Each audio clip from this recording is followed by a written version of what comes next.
There's no one in this country who isn't fed up and furious when we hear that another monster has used a gun to take an innocent life. And there isn't a person in this country who isn't heartbroken when they learn about another suicide. Every life is a gift from God, and every innocent life that is lost is unique and a tragedy. I can tell you in Texas, we have seen far too many mass murders at the hands of deranged and sick individuals. I was in Santa Fe the morning of that shooting. Santa Fe High School is less than an hour away from my house. I was in El Paso at the Walmart after another mass murder. I was in Midland, Odessa after yet another.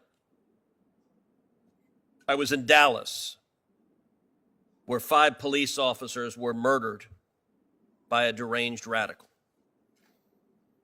And I was in Sutherland Springs, in that beautiful sanctuary where a monster murdered innocent women and children. I care deeply about stopping violent crime, and gun crime in particular. I've spent much of my adult life in law enforcement, trying to stop violent criminals who prey upon the innocent, and working to ensure that they receive the most stringent punishment. But one thing is abundantly clear. If the objective is to stop violent crime, restricting the rights of law-abiding citizens doesn't work. In fact, it typically makes crime worse, because when you disarm law-abiding citizens, you make them more likely to be victims.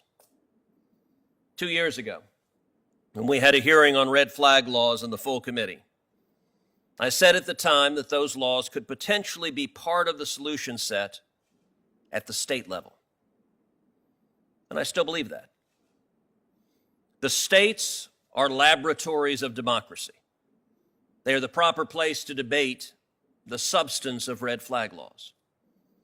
We shouldn't be imposing a federal standard or putting the federal government's very heavy thumb on the scale with coercive grant programs, especially when 19 states and the District of Columbia are already experimenting with these laws.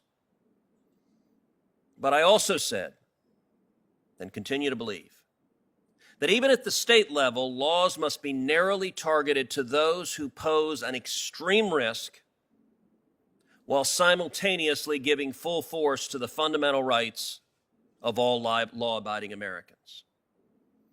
Many of the state laws that have been implemented fall short of this standard in one or more ways, and none of the Democrats' current proposals come close to meeting it.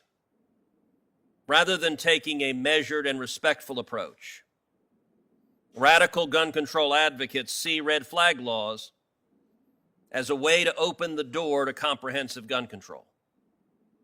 One of the drafters of Connecticut's red flag law, which we heard about earlier, the first in the country, admitted this last week on CNN, stating that these laws only work as part of comprehensive gun control legislation. The fact is, Democrats don't want Americans to own guns. In August 2019, a television interviewer asked then-candidate Joe Biden the following question. So to gun owners out there who say, well, a Biden administration means they're going to come for my guns. Biden's response? Bingo. They're not hiding it. So it's no surprise that this administration and that Democrats in Congress and anti-gun groups are all pushing red flag laws that will take guns from law-abiding Americans. In Connecticut, for example, 32% of confiscation orders are overturned when a judge finally hears both sides of the story. And this is after the government has already seized the firearm.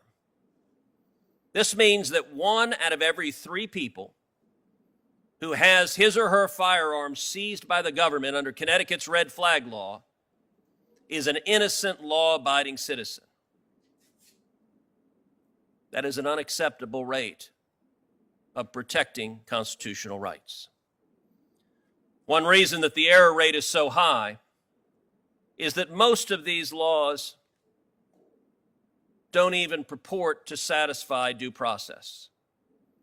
Every red flag law currently in operation permits the government to order the confiscation of firearms without notice to the individual, and a hearing only to follow at some later time. Ex parte hearings may be necessary in some extreme cases, but they shouldn't be the default standard. Moreover, in many states, the word of a spurned romantic partner or disgruntled coworker is sufficient to meet the watered-down standard for unilateral, albeit temporary, deprivation of Second Amendment rights. Put simply, red flag laws empower the government to take firearms first and ask questions later, often much, much later. No one would tolerate these procedures to deprive Americans of any of their other fundamental constitutional rights. But Democrats don't care that law-abiding Americans lose their rights under these laws because they don't believe in the Second Amendment and the right to self-defense. In a shockingly candid statement, President Biden's nominee to lead the ATF told one of the witnesses testifying today that it didn't matter if a law-abiding citizen lost their rights due to red flag laws, because the disarmed victims can just purchase a replica gun to scare criminals away. That is an answer that reveals a contempt for the Second Amendment right to keep and bear arms. And it's dangerous. The Second Amendment is not about hunting. It's not about recreational shooting.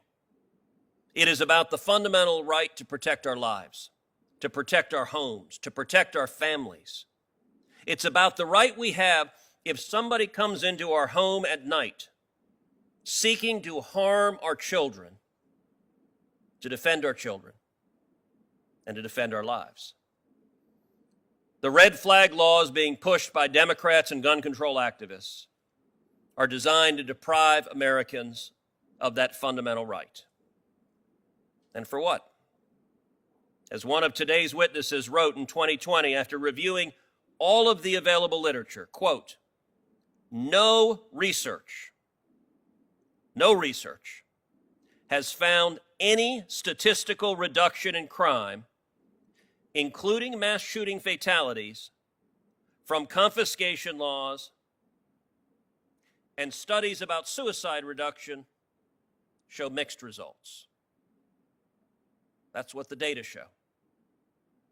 We need to act, and we need to act forcefully to stop gun crimes. And I have introduced legislation and fought for legislation to do that. But federal red flag laws, I don't believe, are the answer. We don't need to impose Connecticut's dismissive approach to Second Amendment rights on the entire country.